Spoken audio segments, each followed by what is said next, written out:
Pregnancy for most women will include some nausea and vomiting. That is classified as quite usual. More than 90% of women will suffer with that. However, there is an extreme version right at the end of the spectrum, which is called Hyperemesis gravidarum, and 1 to 3% of those women, which equates at the top end to around 30,000, will suffer with hyperemesis. And that's something that I suffered with myself. At around 7 weeks pregnant, I started to realise that what I was experiencing wasn't usual. From 7 to 9 weeks, I escalated from 3, 4, maybe 5 times a day vomiting up to really could be anywhere between 20 and 30 times.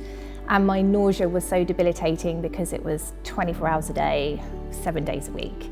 So I knew that wasn't normal. And it was around that time that I then decided I need to go and get some help, because I'm not going to be able to make this pregnancy. I'm not going to be able to get through it, and I'm going to need some support.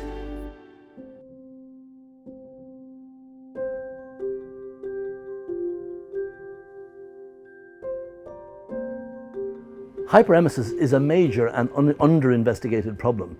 Here we have a condition that costs enormous socioeconomically, is very troubling to many women, and in a small number of women, at least 1%, end up with hospitalization and real risks to the health and to the mother and fetus. So it's a serious condition, and yet we understood almost nothing about it.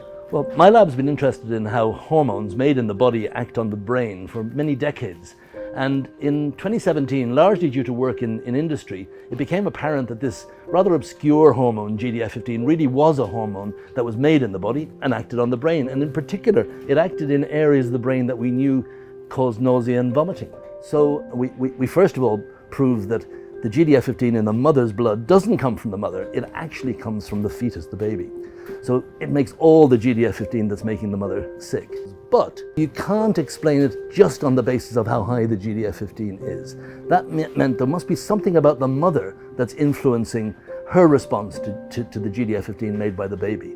And that's where we were inspired by Marlene Fejo's data on genetics. So back in 2015, I partnered with 23andMe, and we scanned over 15 million variants, genetic common variants in over 50,000 people. And we compared the DNA between people with hyperemesis and people without hyperemesis. And the greatest difference we found was in a region that was closest to the gene GDF15 that codes for the hormone GDF15. In addition, we identified a very rare mutation in GDF15 that was associated with HG. And so that gave us very strong evidence of a relationship between GDF15 and Hyperemesis gravidarum. So what we have is a situation where if you're predisposed to having low levels of GDF15 when you're not pregnant, when pregnancy comes along and makes it, you're much more sensitive and you get much more risk. If you've got high levels, you're likely to be protected. Now, to finally really close the circle on this, to prove that what we were looking at was a system that sensitized and desensitized. We worked in mice who lacked GDF15 and showed that they were hypersensitive to it. We worked at mice that had been given a little bit of excessive GDF15 to it and showed that when we gave them a slug of GDF15, they didn't respond to it. So this is a system that in a way desensitizes. In other words, the previous exposure determines how much you respond to the next big exposure.